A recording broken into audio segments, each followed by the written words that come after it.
Hello बच्चों, आज हम लेटर राइटिंग सीखेंगे। ठीक है, तो जो बोर्ड्स के एग्ज़ाम में कैसे पूछा जाता है, उसका क्या फॉर्मेट होता है और एक एग्जाम्पल भी डिस्कस करेंगे। और उसके बाद हम जिस जिस तरह के भी पूछे जाते हैं सारे पार्ट इसके बना के आपको डाल देंगे जल्दी ही। देखिए, लेटर राइटिंग में सबसे पहले हम ये जान लें कि लेटर जो पत्र होता है वो कितनी तरह के होते हैं। ठीक है, दो तरह के होते हैं। फॉर्मल लेटर्स को आपने हिंदी में देखा होगा कि औपचारिक पत्र आप लोगों ने पढ़े होंगे। तो औपचारिक पत्र किसको लिखते हैं? फॉर्मल लेटर्स, जैसे कि हम प्रिंसिपल को, किसी एडिटर को, न्यूज़पेपर के एडिटर को, कमिश्नर, है ना, कोई भी हायर अथॉरिटीज़ आ सकती है उसमें। अगर हम उनको जो है लेटर लिखते हैं वो फॉर्मल लेटर्स कहलाते हैं, औपचारिक पत्र। ठीक है, और इसमें जो है कंप्लेंट लेटर्स भी आ सकते हैं। आपको कोई कंप्लेंट करनी हो हायर अथॉरिटीज़ को, है ना, किसी जगह कोई ऑर्डर प्लेस करना हो। ठीक है, आपको कुछ सामान खरीदना है और ऑर्डर प्लेस करना है, या फिर कोई इंक्वायरी करनी है किसी इंस्टीट्यूशन से, और या फिर कोई आपको अवेयरनेस के लिए या फिर कोई शिकायत करनी हो तो आप एडिटर को लिख के, जो न्यूज़पेपर के एडिटर को, ये सारे लेटर्स जो है फॉर्मल लेटर्स कहलाते हैं। और जो इनफॉर्मल लेटर्स जो होते हैं उनको हिंदी में हम अनौपचारिक पत्र कहते हैं, जो कि आप अपने फ्रेंड्स को या फिर रिश्तेदारों को, रिलेटिव्स को लिखते हैं, तो वो इनफॉर्मल लेटर्स होते हैं। सो आज हम फॉर्मल लेटर्स का, आपको जो एग्जाम में पूछे जाते हैं उसका फॉर्म में डिस्कस करने वाले हैं। तो देखिए फॉर्मेट लेटर्स में सेंडर्स एड्रेस, बहुत जगह आपको मिलेगा कि सेंडर्स नेम, नो नेम, है ना, only sender's address. Sender's address का मतलब है जो लेटर लिख रहा है, यानी कि आप। ठीक है, तो वहाँ पर, और जो एग्ज़ाम में क्वेश्चन पेपर आएगा उसमें आपको जो नाम बन के लिखना होता है, क्योंकि बोर्ड में कभी भी अपना आपको ओरिजिनल नाम लिखना कहीं कहीं भी नहीं लिखना होता। तो वो आपको क्वेश्चन पेपर में नाम देते हैं कि जैसे हम फॉर एग्जांपल लड़के जो है मोहित बन के लिखेंगे, लड़कियां जो है वो मोहिता बन के लिखेंगी। तो जो नाम आपको वहाँ से मिलेगा, ठीक है, तो वो, और उसके संग आपको एड्रेस भी मिलेगा कि वो कहाँ रहते हैं, उनके घर का एड्रेस क्या है, तो वो एड्रेस आपको डालना है। ठीक है, लेकिन सेंडर्स एड्रेस में जो आपको नाम बन के मिलेगा, जिसको बन के आप लिखने वाले लेटर, वो नाम डालना है। और अगर आपको वहाँ पर क्वेश्चन पेपर में ईमेल या फिर फ़ोन नंबर दिया जाता है तो आप उसके संग वो भी डाल सकते हैं। अदरवाइज़ आपको बस अपना एड्रेस लिखना है। और सबसे पहले ध्यान रखिएगा कि फॉर्मेट पे जितनी कुछ चीज़ें लिखनी है वो सब बाएं हाथ पे लिखनी है। ठीक है ना, कोई भी चीज़ राइट हैंड पे नहीं लिखी जाएगी। फिर देखिए उसके बाद डेट, है ना, जिस तारीख को आप एग्ज़ाम दे रहे होंगे, अगर उन्होंने क्वेश्चन में कोई स्पेसिफिक डेट मेंशन नहीं की है तो आप वही डेट डालेंगे। ठीक है, यानी कि सेंडर्स नेम के नीचे नंबर 2 पे डेट डाली जाएगी। जैसे मान लीजिए कि 13 जनवरी है आज, तो 13 जनवरी को पूरा आप यहाँ पर डालेंगे डेट की जगह पर। ठीक है, और पूरा लिखने का तरीका डेट ये होगा कि 13 जनवरी, JANUARY, पूरी स्पेलिंग, कॉमा, और जो भी ईयर चल रहा है। ठीक है, जो भी डेट आपके एग्जाम की होगी वो डेट डालेंगे, अगर उन्होंने कोई स्पेसिफिक डेट मेंशन क्वेश्चन में नहीं की है तो। ठीक है, फिर आपको एक बात, और सेंडर्स नेम के बाद आपको एक लाइन छोड़नी है, फिर एक लाइन छोड़नी है। ये मैंने इसलिए बढ़ा दी कॉलम ताकि आपको ध्यान रहे कि एक लाइन छोड़नी है। फिर नंबर 3 पे रिसीवर्स एड्रेस देना है। तो रिसीवर्स एड्रेस आपको क्वेश्चन में मिलेगा कि आपको लेटर किसको लिखना है, और वहाँ पर ज़्यादातर डेजिग्नेशन भी लिखा रहता है। जैसे मान लीजिए कि किसी एडिटर को लिखना है, किसी न्यूज़पेपर के एडिटर को, और न्यूज़पेपर का नाम क्या है, जैसे कि एडिटर टाइम्स ऑफ इंडिया, तो एडिटर उसका डेजिग्नेशन भी हो गया और एड्रेस टाइम्स ऑफ इंडिया, और फिर जो भी न्यू दिल्ली या जो कुछ भी एड्रेस दिया हो आप वहाँ पर वहीं पर डालेंगे। यानी कि जिसको आप भेज रहे हैं वो रिसीवर्स एड्रेस पे देना है, और ये क्वेश्चन पेपर में आपको मिल जाएगा। फिर नंबर 4 पे सैल्यूटेशन देना है। सैल्यूटेशन होता है बच्चों कि जैसे आप किसी को लिखते हैं कि रिस्पेक्टेड मैडम, रिस्पेक्टेड सर, है ना, और अगर आपको इन केस ये नहीं मालूम है कि आप जिसको लिख रहे हैं तो वहाँ पर वो एडिटर, मान लीजिए एग्जाम्पल कि एडिटर लेडी है कि जेंट्स है, तो आप रिस्पेक्टेड मैडम ऑब्लिक सर, या फिर सर ऑब्लिक मैडम, कुछ भी लिख सकते हैं। ठीक है, और ये बात ध्यान देनी है कि जो 2020 में एग्जाम हुए थे तब से CBSE ने पैटर्न बदला था। पहले सब्जेक्ट ऊपर लिखा जाता था और सैल्यूटेशन नंबर 5 पे होता था, लेकिन जो 2020 के बाद से जो एग्जाम हो रहे हैं उसमें CBSE ने जो पैटर्न दिया है उसमें सैल्यूटेशन ऊपर हो गया है और सब्जेक्ट नीचे नंबर 5 पे हो गया है। ठीक है, फिर तो सैल्यूटेशन के बाद आपको सब्जेक्ट लिखना है। ठीक है, और सब्जेक्ट में क्या लिखा जाता है कि जो भी आपको क्वेश्चन पेपर में मिला है कि किस बारे में लेटर है। ठीक है ना, तो आपको और वो सब्जेक्ट लिखना है, और ध्यान रखिएगा सब्जेक्ट के जो वर्ड्स हो वो 4 से 8 वर्ड से ज़्यादा ना हो। ठीक है, अभी इसके एग्जाम्पल में मैं आपको सिखाऊंगी भी कि कैसे लिखना जाना है। फिर बॉडी, ठीक है।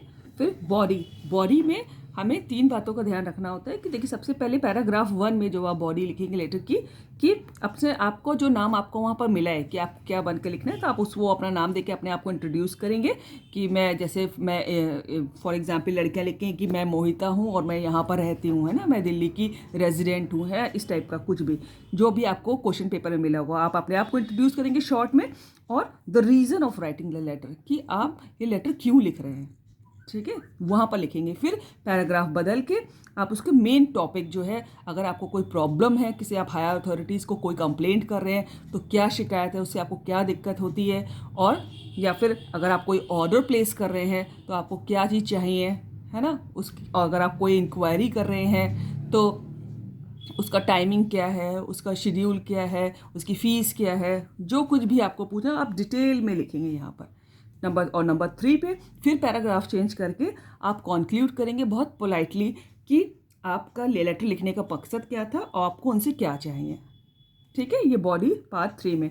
अगर मान लीजिए कोई प्रॉब्लम आपको क्वेश्चन पेपर में दी हुई है तो डिटेल पार्ट 2 है, उसमें आप उसका सुझाव भी लिखिए। आपकी तरफ से अगर कोई सुझाव है तो ज़रूर 1-2 लाइन, एक कम से कम 2 पॉइंट ज़रूर डालिएगा सुझाव के, ठीक है, पैराग्राफ 2 में जो जिसमें भी आप डिटेल में लिख रहे हैं, अगर आप कोई प्रॉब्लम बता रहे हैं, ठीक है। तो उसके बाद फिर आपको एक लाइन छोड़नी है, जितने जितने मैंने बॉक्सेस बनाए वो आपको हर के बाद एक लाइन छोड़नी है। एक लाइन सेंडर के बाद छोड़नी है, एक डेट के बाद छोड़नी है, एक रिसीवर्स एड्रेस के बाद, एक सैल्यूटेशन के बाद, फिर सब्जेक्ट लिखने के बाद, फिर बॉडी पूरी लिखनी है, फिर एक लाइन छोड़नी है, फिर आपको जो कॉम्प्लीमेंट्री क्लोजिंग होती है जिसको सब्सक्रिप्शन के नाम से भी जानते हैं, तो वहाँ पर आपको बस थैंक यू लिखना है, थैंक यू, और फिर नीचे योर्स सिंसियरली या फिर योर्स ट्रूली या फिर yours faithfully. See the spelling of yours, YOURS, है ना आप, और सबसे बेस्ट इसमें सिंसियरली लिख दीजिए, सबसे बेस्ट रहेगा योर्स सिंसियरली। आप ट्रूली और फेथफुली भी लिख सकते हैं, आपकी चॉइस है।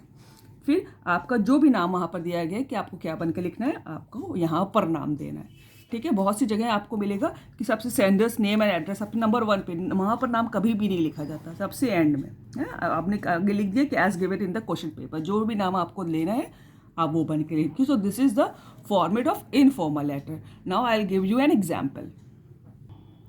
देखिए अब जैसे एग्जाम्पल दूँ कि फॉर्मल लेटर का क्वेश्चन आया एग्जाम में, जैसे write a letter in 100 to 150 words, ध्यान रखिएगा कि 100 to 150 words to the editor the Times of India. देखिए डेजिग्नेशन है, किसको भेजना है हमको, लेटर एडिटर को, है ना, जो न्यूज़पेपर का संपादक है, और कौन सा न्यूज़पेपर है, द टाइम्स ऑफ इंडिया, है ना। यहाँ से यानी कि हमको रिसीवर्स एड्रेस मिल गया, हमको लेंथ मिल गई कि 100 to 150 वर्ड्स का लिखना है। आगे देखिए किस बारे में, about evoking awareness for proper and regular use of mask as their negligence can harm the whole society, ठीक है, कि आपने ये नोटिस किया है कि लोग जो हैं मास्क तो लगा रहे हैं लेकिन वो या तो लगा नहीं रहे, रेगुलरली नहीं लगा रहे हैं, कभी लगाते कभी नहीं लगाते, या फिर लगाते तो प्रॉपरली नहीं लगाते, कि नाक के नीचे लगा हुआ है, गले में लगा हुआ है, तो इससे पूरी सोसाइटी को हार्म हो सकता है। तो उनकी ये नेग्लिजेंस, लापरवाही का लोगों को नुकसान हो सकता है, पूरी सोसाइटी को। और आगे देखिए इस बारे में हमको लिखना है, सब्जेक्ट मिल गया यहाँ से, और आपको यू आर मोहित, यानी लड़के जो है मोहित बन के लिखेंगे और लड़कियाँ जो है मोहिता बन के लिखेंगी, ठीक है। तो यानी कि हमको सैंडर्स नेम मिल गया, है ना, जो लास्ट में आप लिखेंगे योर्स ट्रूली के बाद, योर्स सिंसियरली के बाद लिखा जाता है, नाम मिल गया, और 72 लाजपत नगर, यानी कि, और आपका सैंडर्स का एड्रेस मिल गया, ठीक है ना। तो अब देखिए हमने यहाँ से लेटर लिखना शुरू किया, यहाँ से कि हम सबसे पहले हमने अपने जो फॉर्मेट में पढ़ा था कि सेंडर्स एड्रेस लिखते हैं। तो देखिए यहाँ पर हमको मिल गया था कि 72 लाजपत नगर, तो 72 लाजपत नगर न्यू दिल्ली, और ये दिल्ली का लाजपत नगर का कोड है, ठीक है, बिल्कुल एग्जैक्ट कोड है, तो आप ये याद कर सकते हैं, ठीक है। फिर उसके बाद हमने एक लाइन छोड़नी थी, हमने एक लाइन छोड़ी। फिर उसके बाद हमको नंबर 2 पे हमने फॉर्मेट में पढ़ा था कि हमको डेट लिखनी है। तो जैसे आज 13 जनवरी है तो 13 जनवरी 2021 है ना, पूरा आपको 13 जनवरी पूरी स्पेलिंग लिखनी, कहीं भी शॉर्ट नहीं लिखना है, और कॉमा लगा के 2021। फिर आपको एक लाइन छोड़नी है। फिर देखिए हमको रिसीवर्स एड्रेस देना था, और रिसीवर्स एड्रेस में ही हमको डेजिग्नेशन में मिल जाता है कि हमको मालूम है कि एडिटर को लिखना है, तो the editor the Times of India new Delhi, और ये है ना। यहाँ पर आप कोड आपको नहीं मालूम है तो कुछ भी लिख सकते हैं, लेकिन याद रखिएगा कि वर्ड इतने ही होते हैं उसमें, है ना। 5 6 वर्ड, नॉट मोर देन 6, है ना। ठीक है, यहाँ पर हमको रिसीवर्स एडवर्टाइज मिले, फिर हमने एक लाइन छोड़ी, फिर हमने कि जैसे पढ़ा किया था कि अब सैल्यूटेशन ऊपर 4th नंबर पे होता है ना। तो डी हमको नहीं मालूम है एडिटर वहाँ के टाइम्स ऑफ इंडिया की लेडी है कि जेंट्स है। ठीक है, तो जैसे हमको नहीं मालूम है कि जो एडिटर टाइम्स ऑफ इंडिया के हैं वो लेडी हैं कि जेंट्स हैं, तो हमने डियर सर ऑब्लिक मैडम दोनों लिख दिया। ठीक है, तो अगर आपको फिक्स मालूम है कि वो जेंट्स हैं तो आप डियर सर लिखिए, अगर आपको नहीं मालूम है तो आप मैडम। ठीक है, फिर उसके बाद अब सब्जेक्ट रखना है सैल्यूटेशन के बाद, और सब्जेक्ट का हमने पढ़ा था कि 4 से 8 वर्ड मैक्सिमम, उससे ज़्यादा नहीं होने चाहिए। तो हमने सब्जेक्ट यहाँ से निकाल लिया था कि सब किस बारे में है, कि evoking awareness for proper and regular use of mask. तो हमने शॉर्ट में लिख दिया कि evoking awareness about the proper use of mask. और देखिए इसका जो सब्जेक्ट का लिखिए तो हमें सारे वर्ड पहले कैपिटल लिखे हैं।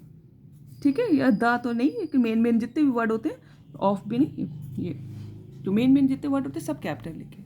ठीक है ना। अब देखिए हमने बॉडी लिखनी शुरू की। तो बॉडी में सबसे पहले हमको पार्ट 1 में अपने आप को इंट्रोड्यूस करना था, और पर्पस कि राइटिंग लेटर का पर्पस क्या है। तो हमने लिखा कि हमको यहाँ पर नाम लिखा था कि आप मोहिता लड़कियाँ मोहिता बन के लिखेंगे, लेडीज़, है ना, लड़कियाँ। तो देखिए आई एम मोहिता, हम अपने आप को इंट्रोड्यूस करें, I am Mohita comma a resident of 72 Lajpat Nagar new Delhi. हमने आपको इंट्रोड्यूस कर दिया। अब देखिए मैं क्यों लिख रही हूँ लेटर, ये देना था, I wish to make the people aware of the necessity of wearing a mask through the column of your esteemed newspaper during this pandemic called COVID-19. It is an airborne disease. Studies show that masks reduce the spray of respiratory droplets when worn. ठीक है, मैं इसका मतलब बता देती हूँ कि I am मोहिता, मैं मोहिता हूँ, और resident of 72 Lajpat Nagar new Delhi, जो आपको ऊपर एड्रेस दिया होता है कि मैं 72 लाजपत नगर न्यू दिल्ली की निवासी हूँ। I wish to make the people aware of the necessity of wearing a mask, और मैं चाहती हूँ, मेरी इच्छा है कि मैं लोगों को अवेयर कराऊँ कि कितना आवश्यक है मास्क का पहनना, और कब, किसके through the column of your esteemed newspaper, आपका जो प्रचलित इतना बढ़िया न्यूज़पेपर है उसके थ्रू मैं लोगों को अवेयर कराना चाहती हूँ। कब, ड्यूरिंग दिस पैंडेमिक कॉल कोविड-19, इस जो पैंडेमिक जो चल रहा है, जो विश्वव्यापी महामारी चल रही है जिसका कोई कोविड-19 कहते हैं। It is an airborne disease, ये हवा से फैलने वाली बीमारी है। Studies show that mask reduce the spray of respiratory droplets when worn, और जो स्टडीज़ इससे रिलेटेड है वो शो करती हैं कि जो रेस्पिरेटरी ड्रॉपलेट्स होता है कि जब आप खांसते छींकते समय जो आपका मुंह से जो थूक जो है निकलता है, उसकी बूंदें निकलती, वो उसको रेस्पिरेटरी ड्रॉपलेट्स कहते हैं। ठीक है, कि मास्क जो है रिड्यूस करते हैं the spray of respiratory droplets when worn. अगर मास्क पहने होते हैं तो जो इन ड्रॉपलेट्स की वजह से जो छींकते समय थूक और खांसते समय हल्का हल्का थूक आते हैं, तो ये रिड्यूस करते हैं अगर आपने मास्क पहना है। Now see the worn over the nose and mouth, अगर हमने अपने नाक पे और माउथ पे मास्क पहना होता है तो ड्रॉपलेट्स जो रेस्पिरेटरी सिस्टम के थ्रू बाहर आते हैं उनसे इन्फेक्शन का खतरा कम हो जाता है। We should wear a mask even if we do not feel sick to protect ourself, और अपने आप को प्रोटेक्ट करने के लिए, अपने आप की रक्षा के लिए हमको, अगर हम बीमार नहीं भी हैं तो हमको मास्क पहनना है। यानी कि हम घर से बाहर निकले तो हम मास्क पहन के निकले ताकि कोई दूसरा हमको इन्फेक्ट ना कर सके, क्योंकि ये एक एयरबॉर्न डिसीज़ है। ठीक है, आगे देखिए पैराग्राफ हमने चेंज किया है, और पैराग्राफ में हम क्या चाहते हैं, दूसरा ये लिखना है कि the importance of wearing a mask has been understood, कि मास्क पहनने की जो महत्ता है वो सब समझी जा चुकी है लोगों के द्वारा। But in my locality most of the people are ignoring to wear it, लेकिन हमारी प्रॉब्लम ये है कि हमारी लोकेलिटी में जो लोग हैं वो इग्नोर कर रहे हैं मास्क पहनना। Either they do not wear at all or they wear a mask on their chin or under the nose, है ना, विच इज़ पॉइंटलेस। या तो वो मास्क पहनती नहीं है, या पहनते हैं तो या वो अपने चिन पे, थोड़ी पे, या तो फिर अंडर द नोज़, है ना, मुँह नीचे, नाक पूरी ढकी नहीं होती, ठीक से नहीं पहनते मतलब, और जो कि विच इज़ पॉइंटलेस, जो कि बेकार है पहनना, and can harm not only them but also for the whole society. और ये उनका ये बिहेवियर कि चिन पे मास्क लटका हुआ है, गले में लटका हुआ है, वो ना सिर्फ उनको बल्कि पूरी होल सोसाइटी को लिए हार्मफुल हो सकता है, हानिकारक हो सकता है। आगे देखिए, we should educate them about the importance of wearing the mask. देखिए अब यहाँ पर हमारी प्रॉब्लम ये थी, ठीक है, और इसीलिए हमको अवेयरनेस बनानी है कि मास्क को ठीक से पहने, रेगुलर पहने, तो अब यहाँ पर हमने एक दो सजेशन भी डाल दिए। हमने पढ़ा था ना कि पार्ट 2 में जो भी आपकी प्रॉब्लम है, जो कुछ भी है आप पूरे डिटेल में बताइए और सजेशन भी जरूर दीजिए। वी शुड एजुकेट देम, हमको उनको एजुकेट करना है और ये हम न्यूज़पेपर के थ्रू करना चाहते हैं कि ताकि सब लोग जानें about the importance of wearing the mask properly and regularly, कि रेगुलर पहने जब भी बाहर निकले और प्रॉपर सही ढंग से पहने while going out of the house. आगे देखिए, we should distribute free mask and impose fine if required to protect the whole society from this pandemic. और इसका एक दूसरा सजेशन ये है कि बहुत से लोगों के पास अगर पैसे ना हो, ये प्रॉब्लम हो सकती है, तो हम फ्री डिस्ट्रीब्यूट कर दें, या तो फिर अगर ज़रूरत पड़े तो हम उन पर वो फ़ाइन भी इम्पोज कर सकते हैं। जो खरीद सकते हैं उसके बाद भी नहीं पहन रहे तो हमें स्ट्रिक्ट होना पड़ेगा और इसके लिए हम फ़ाइन भी इम्पोज कर सकते हैं, फ़ाइन भी लगा सकते हैं, उनके ऊपर जुर्माना कर सकते हैं, ठीक है ना। अब ये हम अगला पॉइंट में हमको ये देना था थर्ड पैराग्राफ में। देखिए फिर हमने लाइन चेंज की कि अब हम उनसे क्या चाहते हैं। देखिए वो हमें थर्ड पैराग्राफ में ये लिखना होता है कि हमारा लिखने का मकसद क्या था और हम आपसे क्या चाहते हैं, बहुत पोलाइटली। तो देखिए हमने पैराग्राफ चेंज किया। फिर it will be good if you publish this in your newspaper so that people can be aware of the gravity of this matter, gravity of the matter या फिर सीरियसनेस ऑफ द मैटर, कि लोग समझ सके कि कितना ज़रूरी है।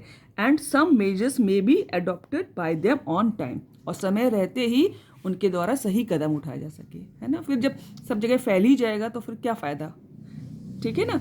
ये तो समय रहते ही सही कदम उठाया जा सके। फिर देखिए ये जो सब्सक्रिप्शन होता है कि कॉम्प्लीमेंट्री क्लोजिंग, थैंकिंग यू या फिर थैंक यू, और your sincerely is the best, कि आप योर सिंसियरली लिख दें, योर्स, है ना, yours, see the spelling.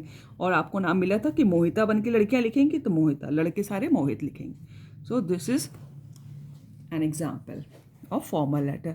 Now see, देखिए और एक मैं आप लोग को एक तरीका और सिखा दूं कि अगर मान लीजिए कोई आप प्रॉब्लम से रिलेटेड आप किसी एडिटर को न्यूज़पेपर लिख रहे हैं, अगर एडिटर को, है ना, रिपीटिंग, एडिटर को आप लिख रहे हैं, तो अगर आप एक दो लाइनें याद कर लेंगे तो आप किसी भी एडिटर को लेटर लिखने में आप ये सेट कर सकते हैं। जैसे देखिए आप जो को आई एम टॉकिंग अबाउट, बाकी सब जो ऊपर के पॉइंट है सब पे नंबरिंग होती है बच्चों, तो आप सबका ध्यान रखेंगे कि कौन से पॉइंट पे नंबर पे क्या सिखाया। हम यहाँ पर बॉडी डिस्कस करने जा रहे हैं, बॉडी में आप क्या कर सकते हैं। तो हमने 3 पैराग्राफ डिस्कस किए हैं बॉडी के। उसमें आप सबसे फर्स्ट पैराग्राफ में अगर आप ये लिखते हैं कि अगर आप एडिटर को लेटर लिख रहे हैं कि through the column of your esteemed newspaper I would like to draw the attention of concern authorities, हैं, या तो फिर यहाँ पर उनको अपनी लोकेलिटी के लोगों को अवेयर कराना था, या फिर पीपल, जो कुछ भी आप इसमें से एक चीज़ चुन सकते हैं। अगर आप कंसर्न अथॉरिटीज़ का अटेंशन ड्रॉ करना चाहते हैं, जैसे मान लीजिए सड़क टूटी और सड़कें बनवानी है, तो आपको कंसर्न अथॉरिटीज़ को लिखना पड़ेगा। लेकिन आप लोगों को समझाना चाहते हैं तो आपको पीपल को लिखना पड़ेगा। तो आप इनमें से जो भी आपके क्वेश्चन पेपर के हिसाब से बैठ रहे हैं आप उसमें से चुन सकते हैं। टूवर्ड्स, फिर आपका जो भी सब्जेक्ट था, जो भी आपकी प्रॉब्लम थी, यहाँ पर आप लिख सकते हैं, ठीक है। और पैराग्राफ 2 में, जो बॉडी के पैराग्राफ 2 में जो भी आप प्रॉब्लम आपकी है, वो जो कुछ भी था आप उसको डिटेल में लिखिए, और अगर उसका सजेशन होता है तो ज़रूर से सजेशन दीजिए, कम से कम 2। और पैराग्राफ से मैं कॉन्क्लूड करना है, इनको ध्यान रखिएगा, बहुत पोलाइटली एंड कीजिएगा, ठीक है। और पैराग्राफ 3 में आप कॉन्क्लूड करते समय ये भी लिख सकते हैं कि आप इसको याद कर लीजिए, तो सब में आप एडिटर वाले कोई भी लेटर आ जाए आप उसमें सेट कर सकते हैं कि इट विल बी गुड, ये पोलाइट कितने देखिएगा कितना पोलाइट है, it will be good if you publish this in your news paper and the concern authority या फिर पीपल, है ना, विल सी द सीरियसनेस या gravity of this matter and some measures will be adopted to the fifth problem का नाम, जो भी problem है कि उसके लिए कोई कदम उठाया जा सकता है। अगर आप ये याद कर लेंगे तो आप कभी भी सभी में लिख सकते हैं। तो ऊपर के जो पॉइंट हैं, ऊपर के 5 वो सब सेम रहेंगे, सिर्फ आपको जो बॉडी है उसमें आपको क्वेश्चन पेपर के हिसाब से, क्वेश्चन के हिसाब से थोड़ा थोड़ा चेंज होने, खास करके पार्ट 2 में, है ना। पार्ट 1 में भी आप उसे ये लिख के लिख सकते हैं, पार्ट 3 में भी आप ये लिख के लिख सकते हैं, लेकिन पार्ट 2 में आपको जो प्रॉब्लम दी होगी क्वेश्चन पेपर में उसको ध्यान करके लिखना होगा। सो this is all about the formal letters. Thank you.